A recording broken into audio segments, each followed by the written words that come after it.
ಊಟ ಮಾಡಿದ್ರೆ ಮಾತ್ರ ನಾನು ತಿನ್ನೋದು. ಆನೆ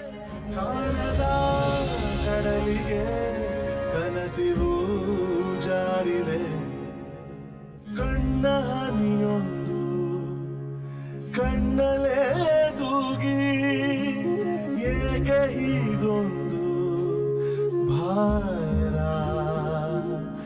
ಎದೆಯೊಳಗೆ. ಗೊತ್ತಾಯ್ತವ್ರೆ, ನೆನ್ನೆಯಿಂದ ಇಲ್ಲಿ ಯಾರೂ ನನಗೆ ಸರಿಯಾಗಿ ಊಟನೇ ಕೊಟ್ಟಿಲ್ಲ. ಚೂರು ಪಾರ ಕೊಟ್ಟಿದ್ದೀನು, ಬೇರೆಯವ್ರು ಕಿತ್ಕೊಂಡು ತಿಂದ್ಬಿಡ್ತಿದ್ರು. ಈಗ ನಿಮ್ಮ ಕೈ ತುತ್ತಿನ ಮೇಲೆ ಸಮಾಧಾನ ಆಯಿತು ಶಾರದವ್ರೆ. ಶಾರದೆ ಶಾರದೆ ಶಾರದೆ ಶಾರದೆ ನೋಡಿ ನಿಮ್ಮ ಸ್ಟಾರ್ ಸುವರ್ಣ ಹಾಗೂ ಜಿಯೋ ಹಾಟ್ ಸ್ಟಾರ್ ನಲ್ಲಿ ಮಾತ್ರ.